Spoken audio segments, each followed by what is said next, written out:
स्वयंपाकघरात चूल पेटवणाऱ्या अव्वाच्या शेजारी मी बसायचो. ती भाकऱ्या थापायची आणि मी चुलीच्या आगीत लाकडे टाकायचो. शाळेत काय काय शिकवलं ते ती विचारायची. अव्वा 4थी शिकली होती. मी शाळेत शिकलेली कविता, पुरंदरदासांचे पद, गोष्टी, मित्रासोबत केलेल्या गमती तिला सांगितल्या की ती खळखळून हसायची आणि सगळं आवडीने ऐकायची. पावसाळ्यात चूल पेटवायला फारच कष्ट पडायचे.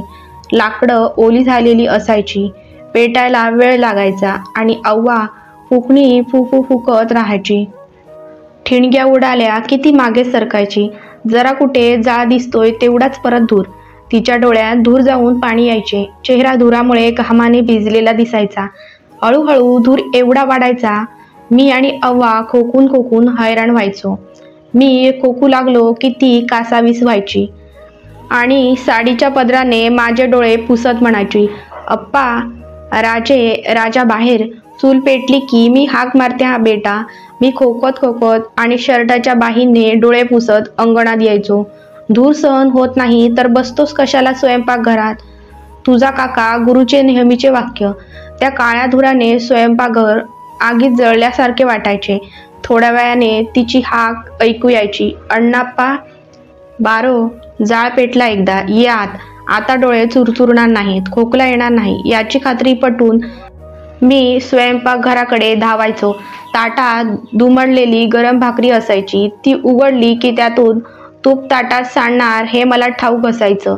खाऊन झाल्यावर मी शाळेकडे पळायचो. वर्ष उलटली.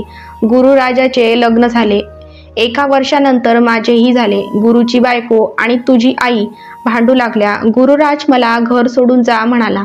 मग आपण किटपाचे घर भाड्याने घेतले. अव्वा फार रडली. गुरुची बायको अव्वाला अद्वा तद्वा बोलायची. ते कानावर यायचे. अव्वा आपल्याकडे 1-2दा आली. नंतर मला नोकरी लागली. आपण बँगलोरला घर केलं. अव्वा गुरुकडेच गावाला राहिली. हळूहळू माझं गावाकडे जाणं कमी झालं.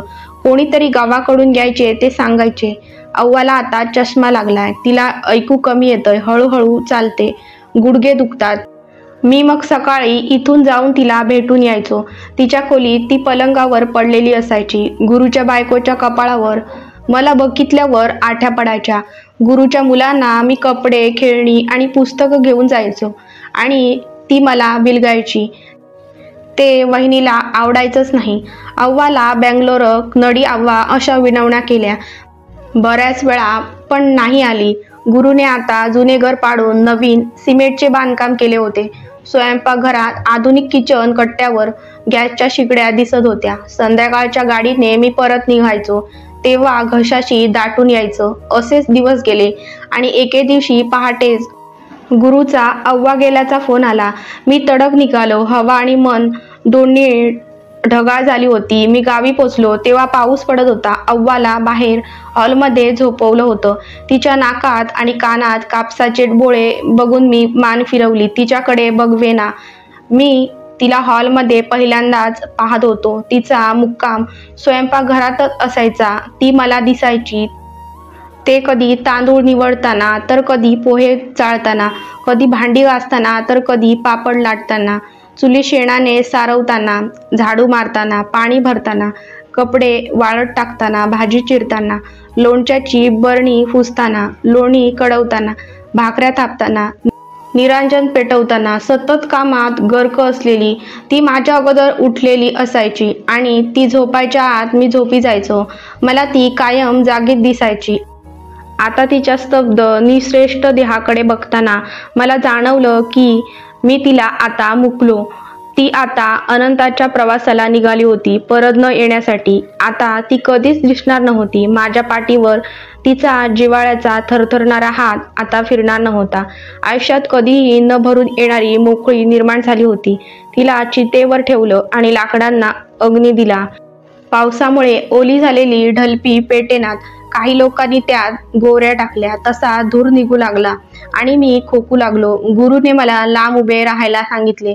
चिता पेटत नव्हती. पावसाचे थेंब पडायला लागले. तसं काळजी वाटायला लागली. क्षणभर असं वाटलं की अव्वा उठेल आणि फुकणी घेऊन फू फुकायला लागेल. तेवढ्यात धूर विरळ झाला आणि चिता धडधड पेटून उठली. मला वाटलं ती आता म्हणेल, अण्णाप्पा, बारो, जाळ पेटला एकदा, ये आत. जाळ आकाशात जातो आणि त्याच्याबरोबर अव्वाही चालली असं चित्र दिसल्याचा भास झाला. बाबांनी स्वतःच्या आईच्या फोटोला नमस्कार केला.